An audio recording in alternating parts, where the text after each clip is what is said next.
आज रात मुझे खुश कर दो। क्या कहती है? ज्यादा ना सती सावित्री बनने की जरूरत नहीं है। मैं और नवीन तुम्हारे और मुकेश के बारे में सब कुछ जानते हैं। और सोचो, मुकेश की वाइफ को पता चल गया तो तुम्हारा क्या होगा?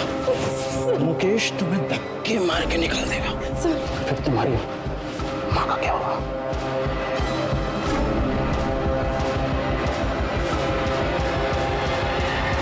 उनके बेटे और वाइफ आते होंगे। गुड। शर्मा और हमें इंस्पेक्टर साहब, कैसे हो गया ये सब कुछ? वो ठीक तो है? आप शांत हो जाइए, जरा मेरे साथ आइए।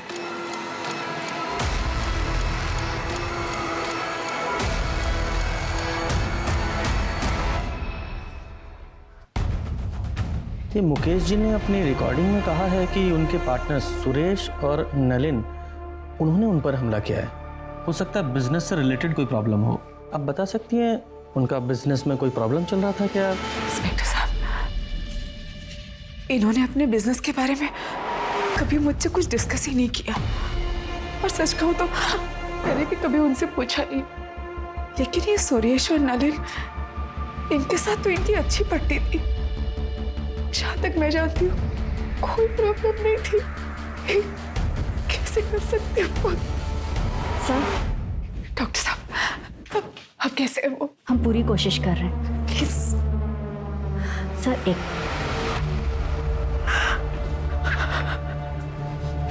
ये सब क्या हो गया? सर, पेशेंट की कंडीशन काफ़ी क्रिटिकल है। बचने के चांसेस बहुत कम है। अगर आपको स्टेटमेंट लेनी है तो आप बात कर लीजिए। Thank you doctor. Mukesh ji, ये देखिए, ये रिकॉर्डिंग देखिए। आप बिना प्रेशर लिए सिर्फ इशारे में बताइए, क्या ये स्टेटमेंट आपने रिकॉर्ड किया अपनी मर्जी से?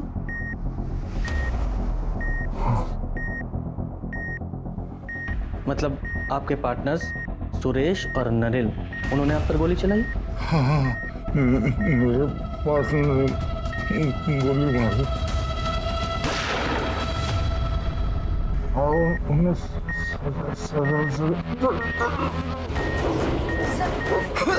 आप बाहर जाइए। नर्स, बैग नीचे करो।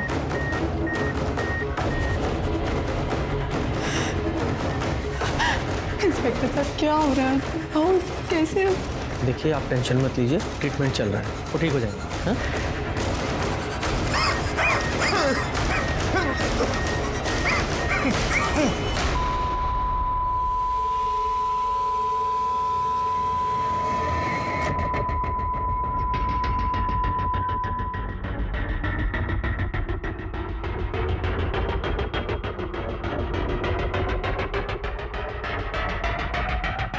I'm sorry, he's no more.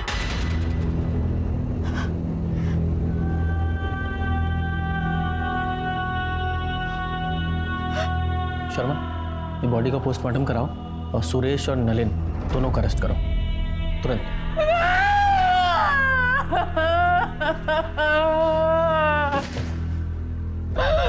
कैसे जा सकते हो?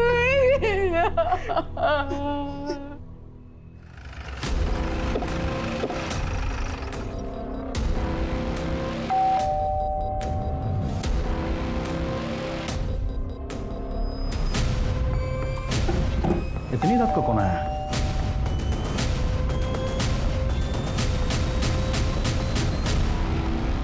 सुरेश गुप्ता। जी, मैं ही सुरेश गुप्ता हूँ। पर बात क्या है?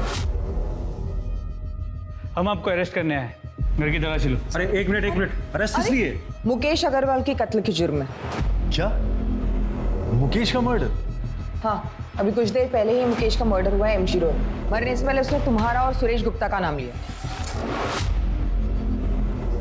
गुप्ता, पूरा घर चेक करो। मैडम, सर, आपको कोई गलतफहमी हुई है। मेरे पति मुकेश जी को सपने में भी कोई नुकसान नहीं पहुंचा सकते हैं। आपके पास इसके अलावा कोई प्रूफ है कि मेरे पापा ने किया है?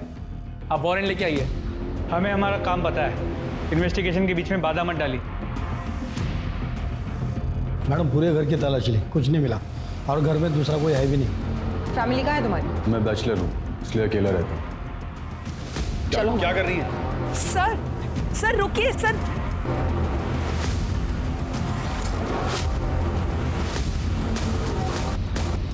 मुकेश का खून तूने किया ना? बोल बोल। मैंने बताया ना, मैंने किसी का खून नहीं किया। आवाज कम कर, झूठ बोल रहा है तू। वीडियो देखा ना तूने? मरता हुआ आदमी झूठ बोलता है क्या? हाँ? लेकिन सर ये कैसे पॉसिबल है? कल रात को मैं अपने बीवी बच्चों के साथ बर्थडे पार्टी में था। मेरे कजन के बेटे की बर्थडे पार्टी थी रेस्टोरेंट में। हमारे अलावा वहां 30 लोग और भी शामिल थे। आप चाहे तो उन सबसे पूछ सकते हैं। मैंने कहा ना मैं वहां नहीं था। आवाज नीची करके बात कर। अरे मैडम, मैं कल शाम 8 बजे से सुपर स्पेशलिटी हॉस्पिटल में था। मेरे पापा को हार्ट अटैक हुआ है। मैं रात में 1 बजे निकला हूं वहां से और सीधा अपने घर आया हूं। मैंने अपने क्रेडिट कार्ड से हॉस्पिटल की पेमेंट की, आप चाहें तो चेक कर सकते हैं। मुकेश ने कहा था कि कंपनी का 10 लाख रुपया तूने हड़पा है, उसका क्या? पैसे हड़पने का तो सवाल ही नहीं होता सर। पैसे मैंने नहीं बल्कि मुकेश ने लिए थे, वो भी पूरे 10 लाख रुपए, अपने दूसरे बिजनेस को बचाने के लिए। उसने कहा था कि वो 6 महीने में सारे पैसे लौटा देगा। इनफैक्ट उसने पोस्ट डेटेड चेक भी दिए थे और ये सारे पॉइंट उसने स्टैम्प पेपर में मेंशन किए थे। और तूने ऐसा क्या किया था मुकेश के साथ जो इससे भी बुरा था? सर मैंने कुछ नहीं किया है, इस बात की मैं कसम खा सकता हूँ। हम तीनों पिछले 15 साल से पार्टनर्स हैं और हमारे बीच में कभी झगड़ा तक नहीं हुआ है। इनफैक्ट हम तीनों तो हर सुख दुख में एक दूसरे के साथ कंधे से कंधा मिलाकर खड़े रहे हैं। ये एलीट बिल्डर हम पे दबाव बना रहे हैं कि ये कंपनी हम उन्हें सेल कर दें, तो तुम लोग अपने अपने शेयर निकाल लो। मुकेश हम पार्टनर्स हैं, हम इकट्ठा मिलकर फाइट करेंगे। हाँ मुकेश, हमें कोई नहीं तोड़ सकता। जब तुम लोगों में इतना ही भाईचारा था तो मुकेश ने तुम दोनों पे इल्जाम क्यों लगाया? सर वो मुझे नहीं पता, हो सकता है कि किसी के दबाव में आकर उसने ये बात कही हो। किसके दबाव में? वो मुझे नहीं पता सर, लेकिन सबसे बड़ा प्रूफ ये है कि उस दिन हम दोनों एमजी रोड पर थे ही नहीं। सर सुरेश के बयान को वेरीफाई किया, वो सच कह रहा है। उस रात सच में वो बर्थडे पार्टी के लिए रेस्टोरेंट में गया हुआ था और रेस्टोरेंट के सीसीटीवी कैमरा में वो साफ नजर आ रहा है। रात के 1 बजे वो वहां से अपनी बीवी और बच्चे के साथ निकला था, तो सर चांस ही नहीं है कि रात 12 बजे वो एमजी रोड पे। सर परवेश और कार्तिक को लगभग 12 बजे के आसपास मुकेश एमजी रोड मिला था और उस वक्त नलिन सुपर स्पेशलिटी हॉस्पिटल में था, जहां पर उसने अपना क्रेडिट कार्ड यूज किया था बिल पे करने के लिए। हमने हॉस्पिटल और बैंक दोनों से वेरीफाई किया, इसलिए पॉसिबल ही नहीं है कि वो एमजी रोड गया। सर एक चांस ये है कि किसी कॉन्ट्रैक्ट किलर को यूज किया। हाँ, लेकिन मुकेश ने अपने बयान में साफ साफ सुरेश और नलिन का नाम लिया है कि उन दोनों ने उस पर गोली चलाई है, किसी और ने नहीं, और दोनों के पास बाइक भी है। लेकिन अभी तुम दोनों ने कंफर्म किया कि वो दोनों वहां थे ही नहीं। सर हो सकता है ये मुकेश झूठ बोल रहा हो। हाँ, लेकिन एक मरता हुआ आदमी झूठ क्यों बोलेगा? एक काम करो, ये परवेश और कार्तिक, इन दोनों की डिटेल्स निकालो और ये मुकेश की फैमिली के बारे में पता करो। आपस में इनमें कोई प्रॉब्लम चल रही थी क्या? मुकेश के पेरेंट्स तो 10 साल पहले ही गुजर गए थे और मुकेश अपने पेरेंट्स के इकलौते थे। कल रात तुम कहाँ थे? सर मैं अपने कमरे में मूवी देख रहा था और फिर राहुल, राहुल, तेरे पापा को गोली लग गई। क्या? हाँ, हॉस्पिटल से फोन आया, चल जल्दी से। मैं तो बस किचन का काम खत्म करके सोने ही जा रही थी, अचानक कार्तिक का फोन आया कि हॉस्पिटल आ जाओ। मेरी तो कुछ समझ में ही नहीं आया। मुकेश तो डिनर करके बाहर वॉक करने गए थे। सुरेश और नलिन को कैसे पता चला कि मुकेश रात को डिनर के बाद बाहर वॉक करने जाने वाले? तो आपको भी लगता है कि सुरेश और नलिन ने मुकेश को मारा है? आपको नहीं लगता इंस्पेक्टर? I mean, मुकेश ने अगर कहा है तो सच ही कहा होगा ना, वो झूठ क्यों बोलेंगे?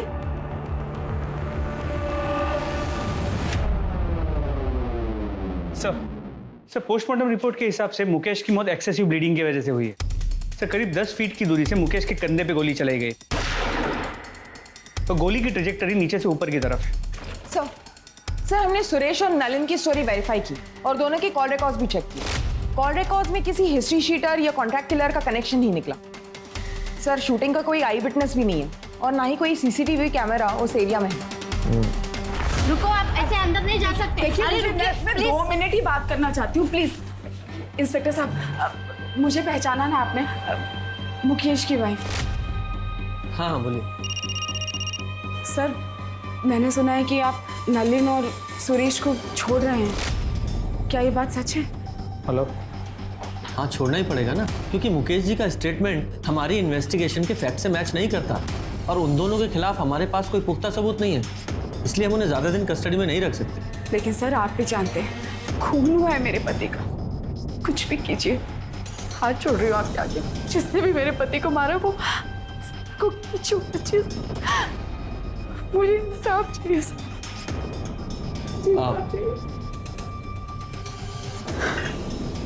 आप बिल्कुल चिंता मत कीजिए, जैसे ही कोई प्रोग्रेस होगी हम आपको इन्फॉर्म करेंगे। Thank you. सर, इस परवेश के बारे में एक इंपॉर्टेंट इन्फॉर्मेशन मिली। ये परवेश ट्रिनिटी बिल्डर्स का मेन लॉयर हुआ करता था 1 साल पहले तक, लेकिन किसी बात को लेकर मुकेश ने उसे कंपनी से निकाल दिया। पर ये बात इस परवेश ने हमसे क्यों छुपाई कि वो मुकेश अग्रवाल को जानता था? सर, आप जो कह रहे हो बिल्कुल ठीक है, पर पता नहीं उस दिन मेरे दिमाग से कैसे निकल गया कि मैं आपको बताता कि मैं मुकेश जी को जानता था। अरे ऐसे कैसे दिमाग से निकल गया? आप खुद एक लॉयर है ना, आपको कम से कम हमसे नहीं छुपाना चाहिए था।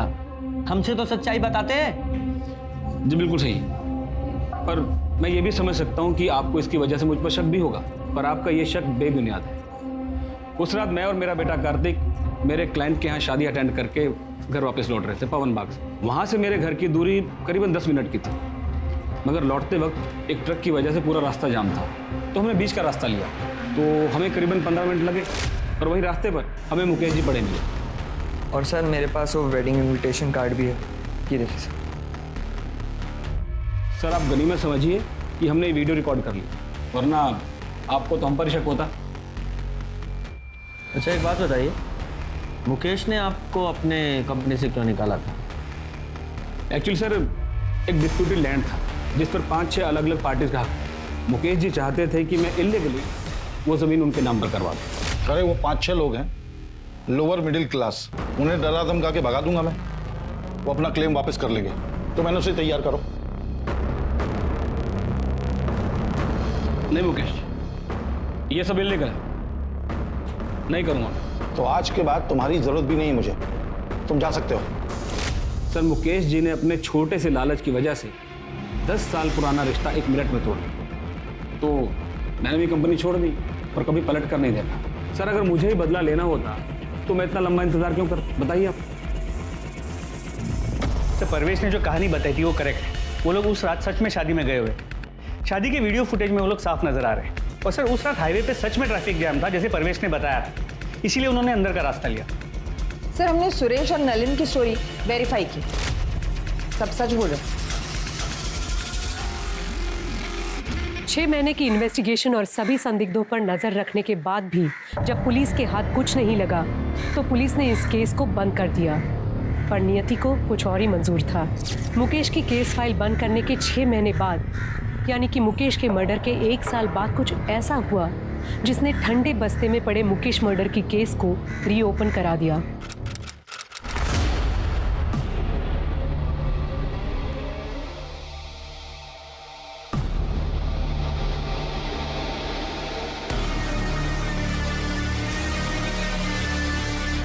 Hello police station.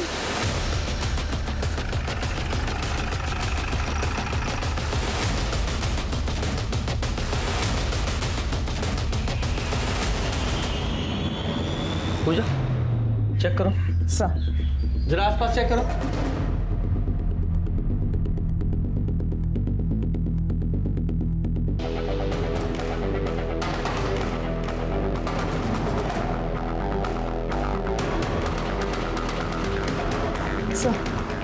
Sir, entry whole से लगता है कि क्लोज रेंज से 2 बुलेट चलाई गई। और सर, शायद इस लड़की की कल या आज मौत हुई है। सर, कपड़े देख के लगता है इसके साथ कोई सेक्स या रेप का साइन तो नहीं है। और सर, लड़की के पास से ऐसे कुछ नहीं मिला है जिससे इसकी शिनाख्त हो सके। सर, जिस आदमी ने हमें बताया था उसने कहा था कि वो एक सेल्समैन है, यहाँ कहीं डिलीवरी के लिए जा रहा था। उसकी बॉडी देख के मैं अपडेट किया था उसको। बंगला किसका है? सर, ये तो नहीं पता चल पाया है कि जगह काफ़ी सुनसान है। यहाँ से सबसे नज़दीक जो घर है वो भी 500 मीटर दूर है, और वो भी बंद। आसपास की बस्ती में जरा पता करो ये बंगला किसका है। सर, ये मोबाइल मिला है, दीवार के पास पड़ा था। हो सकता है ये मोबाइल इस लड़की का हो। इस मोबाइल को लैब में भेजो और अनलॉक कराओ। बॉडी को पोस्टमार्टम के लिए भेजो। सर,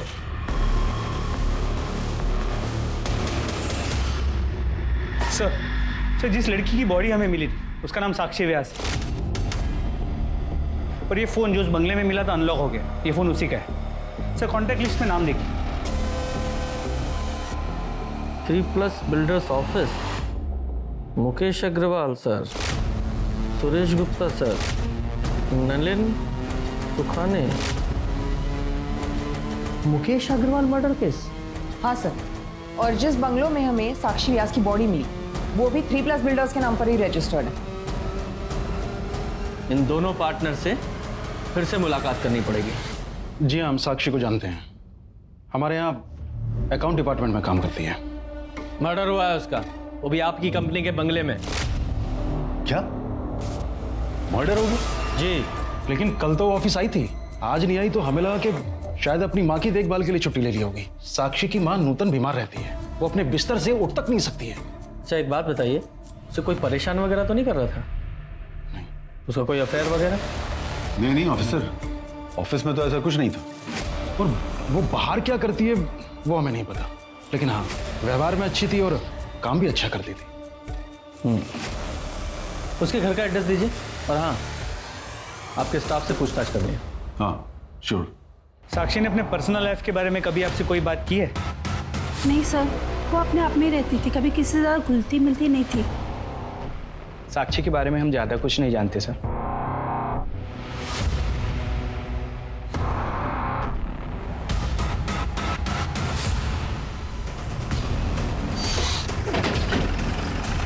सही है ना?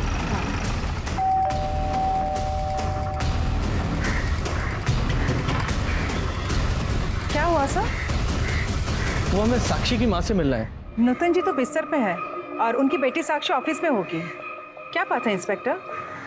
साक्षी का मर्डर हुआ। क्या? हे भगवान, नूतन जी का क्या होगा? साक्षी तो कितनी प्यारी बेटी थी। मेरे पास इमरजेंसी चाबी उन लोगों ने देके रखी है, मैं अभी लेके आती हूँ।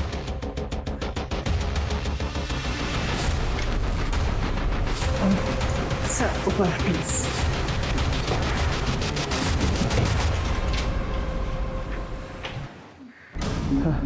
गुप्ता, डॉक्टर को फोन करो। सर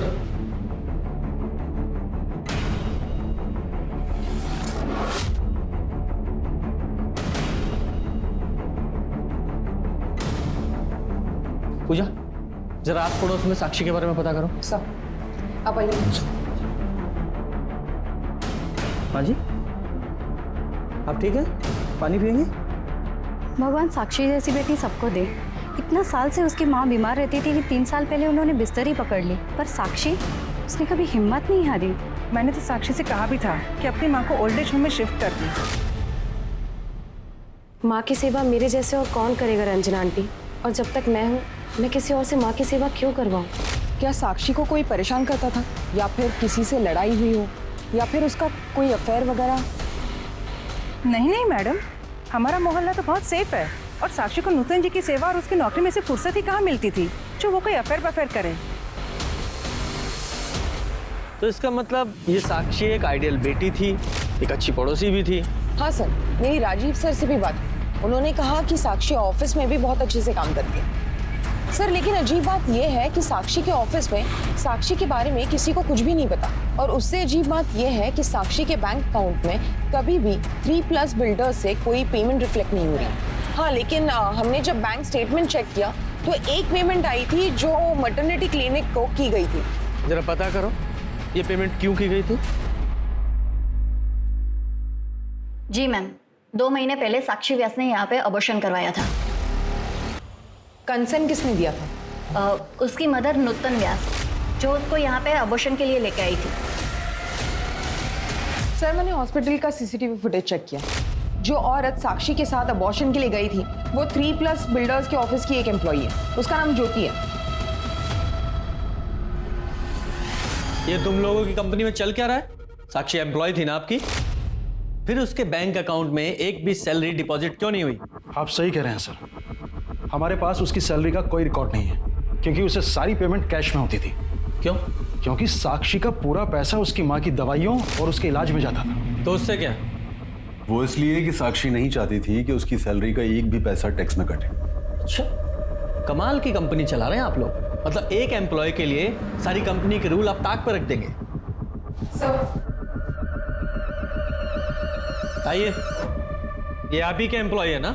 ये मोहतरमा साक्षी के साथ हॉस्पिटल गई थी उसकी माँ बनके उसका अबॉर्शन कराने के लिए, जबकि साक्षी का कोई बॉयफ्रेंड तक नहीं है। सीधे सीधे और साफ साफ बताइए, ये चल क्या रहा है आप लोगों की कंपनी में?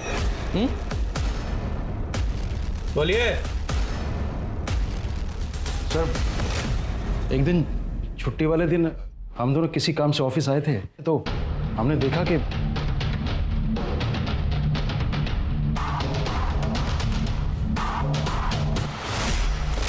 मुकेश ने हमें बताया था कि उसका साक्षी के साथ अफेयर है। इसलिए साक्षी ने जब कैश पेमेंट की बात की तो हम दोनों मना नहीं कर पाए। सर, हम सच बोल रहे हैं, हम दोनों आपसे कुछ नहीं छिपा रहे। ये मुकेश मर्डर केस की इन्वेस्टिगेशन के दौरान ये एंगल तब सामने नहीं आया था। सर, साक्षी की पोस्टमार्टम रिपोर्ट के हिसाब से उसकी मौत 4 मार्च को 4 से 6 बजे के बीच हुई और सर 2 बुलेट्स फायर किए गए थे, जिसकी वजह से उसकी इंटरनल ऑर्गन डैमेज हुए और उसकी मौत हुई। और सर, बैलिस्टिक रिपोर्ट के हिसाब से जिस गन से साक्षी को मारा गया था उसी गन का इस्तेमाल हुआ था मुकेश को मारने के लिए भी। मतलब साफ है कि साक्षी और मुकेश मर्डर केस आपस में कनेक्टेड हैं। हमारे पास जितने भी एविडेंस है मुकेश मर्डर केस के, वो सारे इकट्ठा करो। हम मुकेश मर्डर केस को रीओपन करने के लिए कोर्ट में एप्लीकेशन दे रहे हैं। सर,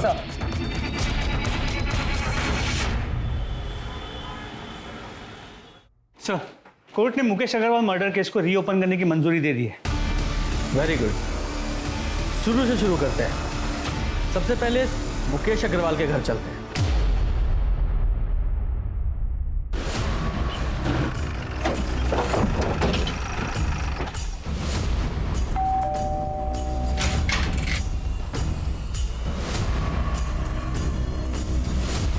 अलका अग्रवाल से मिला?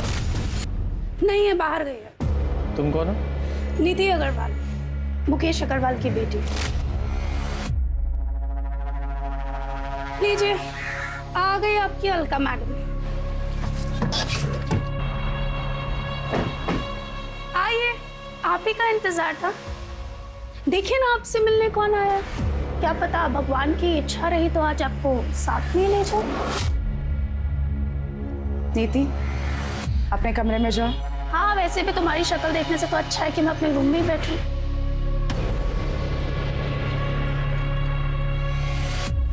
इंस्पेक्टर साहब, नीति के बिहेवियर के लिए मैं आपसे माफ़ी चाहती हूँ। नीति मुकेश और मुकेश की पहली पत्नी प्रेरणा की बेटी है। मुकेश ने प्रेरणा को 6 साल पहले डिवोर्स देके मुझसे शादी कर ली थी, इसीलिए नीति थोड़ा चिढ़ती है मेरे से। तो फिर ये राहुल तो 22 साल का है। दरअसल मुकेश और मेरे रिलेशन के बारे में हमने प्रेरणा को कभी कुछ नहीं बताया था, लेकिन 6 साल पहले प्रेरणा को हमारे रिलेशनशिप के बारे में पता चल गया और प्रेरणा ने मुकेश से डिवोर्स ले लिया। उसके बाद डिवोर्स देकर वो नीति को भी यतीम बनाकर जाने कहाँ चली गई। और नीति, उस वक्त वो सिर्फ 20 साल की थी और उसे ये लगता था कि उसके पेरेंट्स के डिवोर्स का सबसे बड़ा कारण मैं ही हूँ। और नीति भी इस सदमे को बर्दाश्त नहीं कर पाई और ड्रग्स में धंसती चली गई। मुकेश की पहली पत्नी प्रेरणा, वो कहाँ है? उसके बारे में मुझे कुछ नहीं पता। हाँ, इतना कह सकती हूँ कि जब तक मुकेश जिंदा थे वो हर महीने प्रेरणा को कुछ पैसे भेजा करते थे। तो मुकेश का अफेयर तो उसकी कंपनी के अकाउंटेंट साक्षी के साथ भी था, उसका भी ख्याल रखते थे वो। साक्षी? कौन साक्षी? माफ कीजिए, मैंने तो ये नाम कभी सुना ही नहीं है। मैं नहीं जानती इस लड़की को कौन है ये। झूठ क्यों बोल रही है? सबको पता है कि मेरा बाप कितना घटिया और कितना गिरा हुआ इंसान। नीति, तू चुप कर।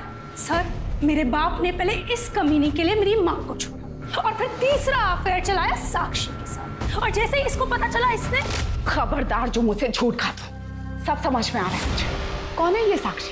उसी की वजह से आजकल संडे को भी आपको ऑफिस में काम आ जाता है। ऑफिस में वर्कलोड है तो काम करूंगा ना। झूठ मत बोलिए मुझसे। यही एक्सक्यूजेस तुम प्रेरणा को दिया करते थे मेरे लिए। आज वही झूठ आप साक्षी के लिए मुझे बोल रहे हो। एनफ साक्षी, ऐसा कुछ भी नहीं हुआ था। तो जाने नशे में क्या क्या इमेजिन करती रहती है। और सच तो ये है कि ये तो हमेशा यही चाहती थी कि हम लोगों में हमेशा झगड़े होते रहे। झूठ बोलना बंद करो। सर, अगर आपको मेरी बात पे यकीन नहीं है ना, तो श्रावणी से पूछ लीजिए। नीति, क्यों मेरा घर बर्बाद करने पे तुली पड़ी है तू? घर बर्बाद मैंने किया या तूने हमारा घर बर्बाद किया?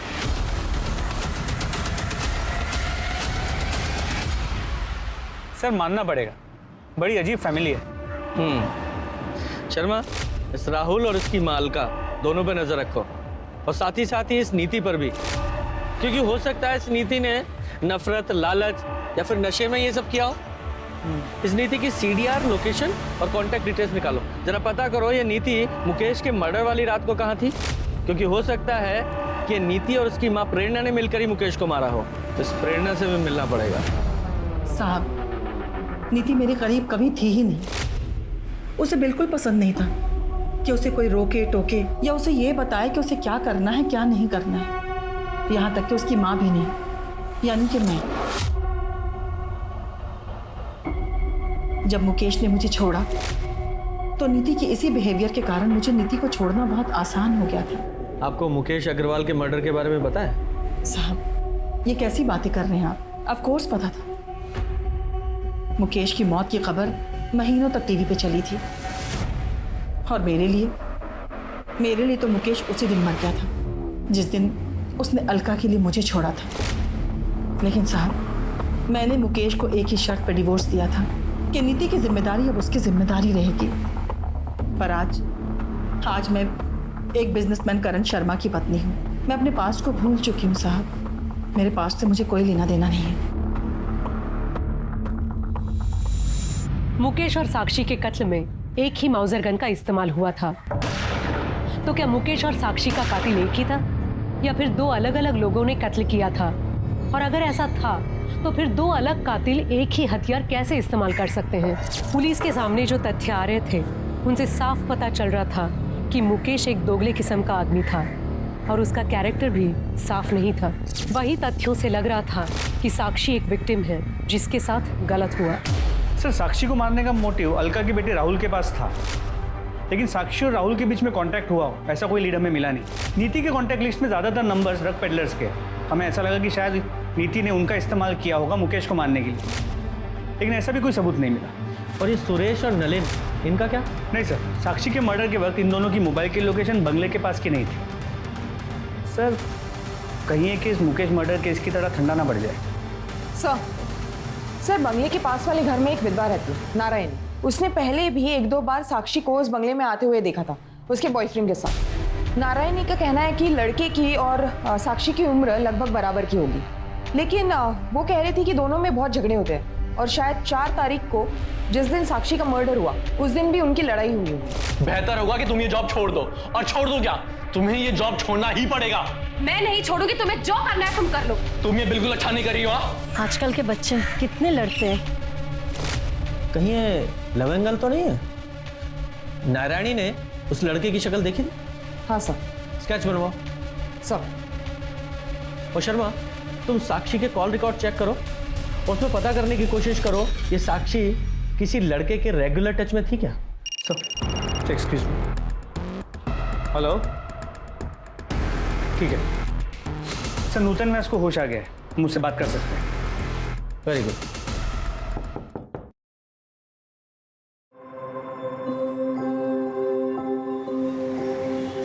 नमस्ते सर, आप लोग? साक्षी कहाँ है? साक्षी ने हमें यहाँ भेजा है। उसने कहा है कि आप घर चलिए, मैं आती हूँ, तब तक आपसे बातें करते हैं। साक्षी के बारे में कुछ बताइए ना। साक्षी तो लगता ही नहीं मेरी बेटी है। उसने माँ की तरह मेरा ख्याल रखा।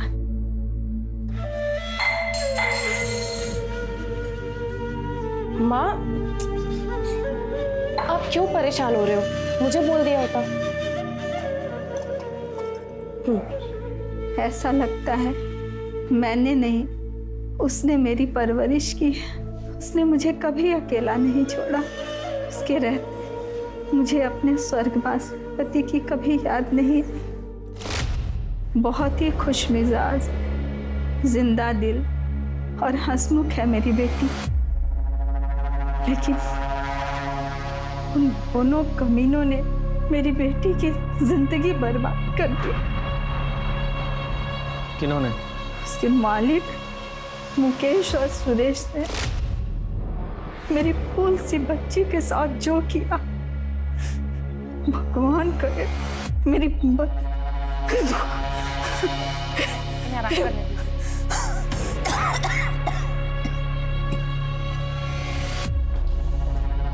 शर्मा, इस सुरेश को अरेस्ट। बोल, साक्षी को क्यों मारा? नहीं मारा मैंने साक्षी को। ये ऐसे नहीं बताएगा, जरा इसकी और खातिरदारी करो तब बताएगा। नहीं सर, मैं मानता हूँ कि उस दिन जब मैंने साक्षी और मुकेश को साथ में देखा था तो मेरी नीयत खराब हो गई थी। बस मुझे लगा जब वो मुकेश के साथ सो सकती है तो फिर मेरे साथ क्यों नहीं, इसलिए एक दिन मैंने उसे किसी काम में उलझाए रखा। और जब सब ऑफिस से चले गए और उसके और मेरे अलावा ऑफिस में कोई नहीं बचा, तब सर ये मैंने आउटस्टैंडिंग अमाउंट की डिटेल्स मेल कर दी। सर मैं निकलती हूँ। अरे रुको, इतनी जल्दी क्या जाने की?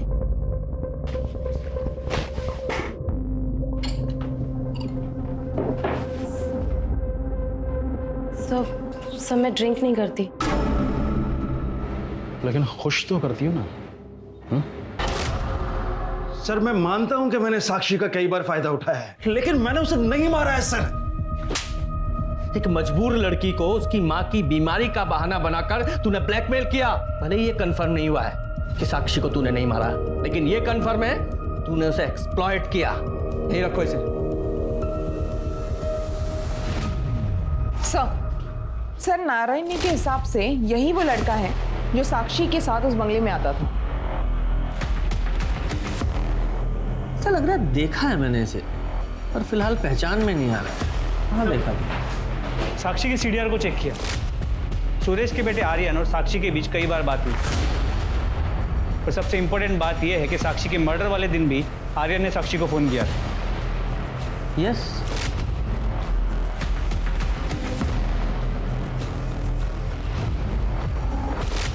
ये आर्यन है। शर्मा ये देखो इसका हेयर स्टाइल। आर्यन ही वो लड़का है जो साक्षी से मिलने वो कंपनी के बंगले में जाता था।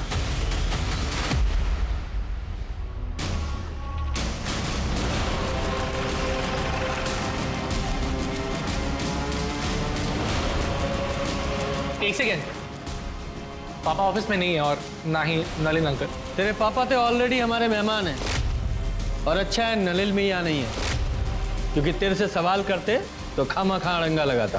क्या? मुझसे सवाल? क्यों? केबिन में बात करें? केबिन में क्यों? यहीं कीजिए, सबके सामने।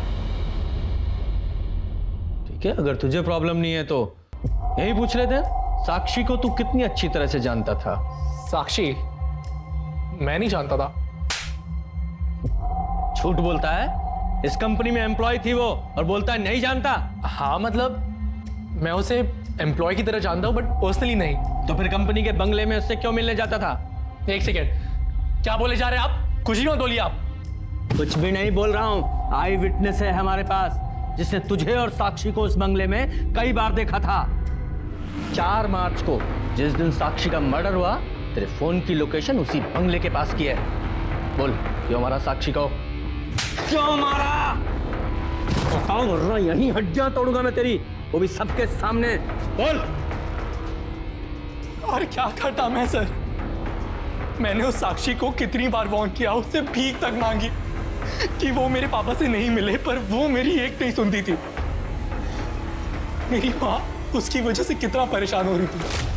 नहीं, कहाँ था मतलब? ऑफिस में तो नहीं थे। सारे दिन ऑफिस में रहता हूँ क्या? बाहर मीटिंग्स भी होती हैं।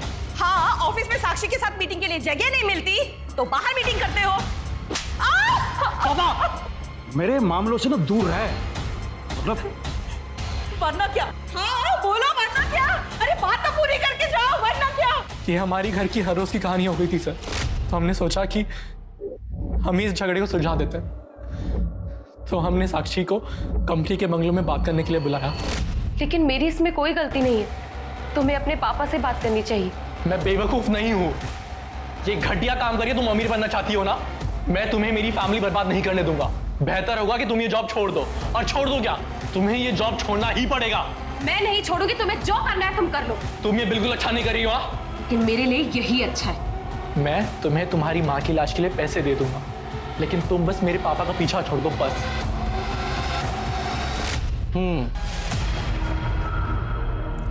तो उस बंगले के पास में रहने वाली नारायणी को लगा कि तुम दोनों की लड़ाई दो प्यार करने वालों की नोकझोंक है, और तुम दोनों की आपस में लड़ाई हुई थी ना। साक्षी को मुझ पर विश्वास नहीं था।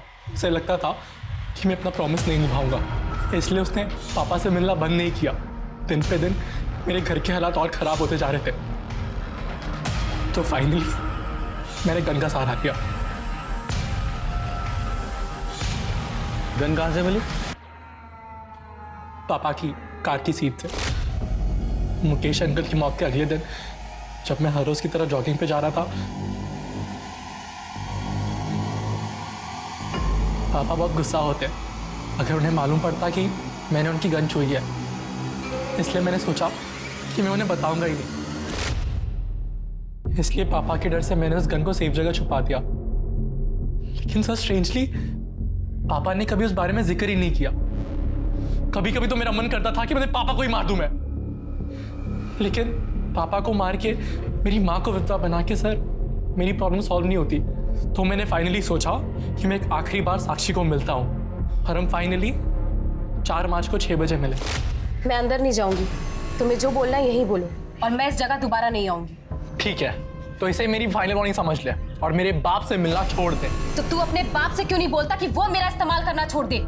मैं नहीं बोल सकती क्योंकि वो मेरी जरूरतें पूरी करता है और मैं उसकी। चुप हो जा, झूठ बोल रही है तू। तूने फंसाया मेरे बाप को, पैसों की भूखी है तू। तो अपने बाप से जाकर पूछना, हो सकता है तेरी माँ को ऐसे ही फंसा के लेकर आया हो, जबरदस्ती शादी की हो, और तेरी माँ ने भी उसके साथ पैसों के लिए शादी की हो, है ना? और मैंने कूड़ेदान में डाल दिया।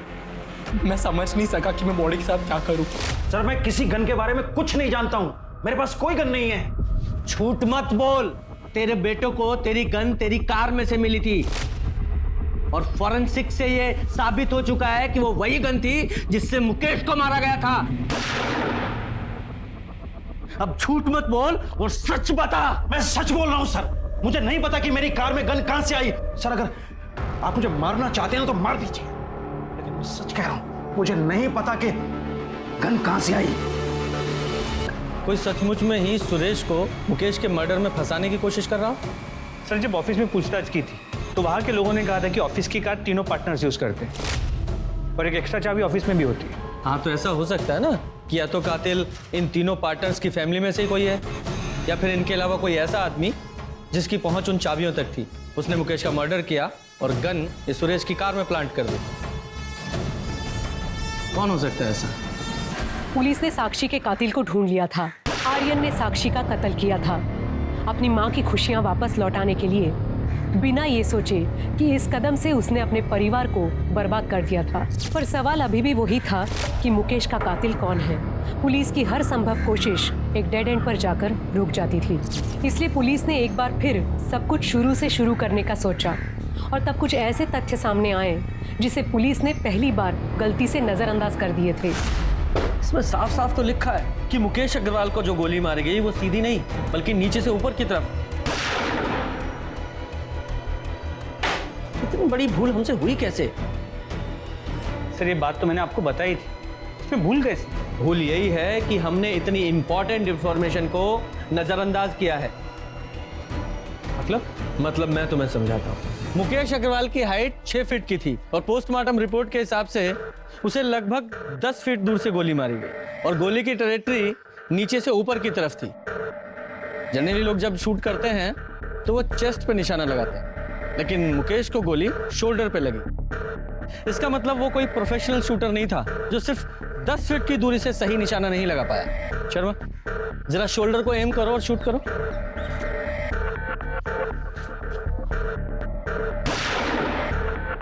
Very good. गुप्ता सर, अब तुम वहां जाओ और शोल्डर को एम करके शूट करो। सर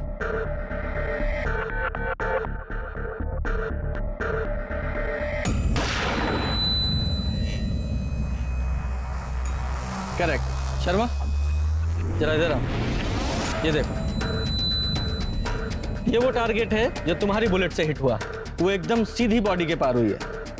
और गुप्ता ने जो शोल्डर पे गोली शूट की उसकी ट्रेजेक्ट्री नीचे से ऊपर की तरफ, मतलब जिसने भी शूट किया है उसकी हाइट मुकेश की हाइट से काफी कम थी। गुप्ता तुम्हारी हाइट कितनी है? सर मेरे 5'8", 5 फुट 8 इंच। शर्मा हमारे सस्पेक्ट्स में से किसकी हाइट 5 फुट 8 इंच की है? जरा पता लगाओ। सर मुकेश मर्डर केस के सारे सस्पेक्ट, सुरेश उसकी पत्नी काजल, उसका बेटा आर्यन, मुकेश की पहली पत्नी प्रेरणा, उसकी बेटी नीति, मुकेश की पत्नी अलका और वो लॉयर परवेश और उसका बेटा कार्तिक, किसी की भी हाइट मुकेश की हाइट से या तो ज्यादा है या उसके बराबर है या बहुत कम है। किसी की भी हाइट परफेक्ट 5 फुट 8 इंच नहीं है, वो सिर्फ तेरी है। बता क्यों मारा अपने फादर को? मैंने अपने पापा को नहीं मारा। तो रो क्यों रहा है? उन्हें नहीं मारना था, उन्हें तो बस एक गोली में घायल करना था। मतलब गोली तू नहीं चलाई? ये सब पापा का ही आइडिया था। मैं आप पे गोली कैसे चला सकता हूँ? मुझे मारना नहीं है, सिर्फ घायल करना है, ताकि मैं ये इल्जाम उन सुरेश और नलिन पे लगा सकूं। उन दोनों ने मेरी जिंदगी मुश्किल कर रखी ऑफिस में। एक बार वो दोनों अरेस्ट हो गए ना, पूरी कंपनी हमारी होगी। जिंदगी में इससे बड़ी सिक्योरिटी और क्या होगी? पर साक्षी का क्या? आप उसे छोड़ दोगे ना? हाँ छोड़ दूंगा उसे मैं। प्रॉमिस? हाँ। पापा ने पूरा प्लान तैयार कर लिया था। मेरे पास सुरेश अंकल के कार की डुप्लीकेट चाबी भी थी और मैं वहां चला गया जहां पापा ने मर्डर का प्लान किया था। ये जगह मैंने इसलिए चुनी है कि यहाँ आधी रात को भी ट्रैफिक होता है। हर 5-6 मिनट में कोई ना कोई कार पास होती है। सिटी हॉस्पिटल सिर्फ यहाँ से 10 मिनट की दूरी पे है। और सबसे बड़ी बात, सुरेश का घर यहाँ से सिर्फ 3 किलोमीटर दूर है। पापा मुझे डर लग रहा है बहुत। कर पाऊंगा क्या? नहीं बेटा, मुझे पूरा भरोसा है, तुम कर लो।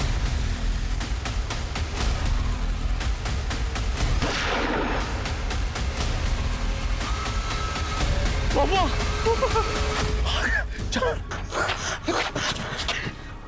पापा ने जैसा सोचा था वैसा नहीं हुआ। बजाय 5-6 मिनट के पहली कार 15 मिनट के बाद आई। पापा दर्द और तकलीफ में थे। उन्होंने मुझे मना किया था कि मैं उनकी मदद ना करूं।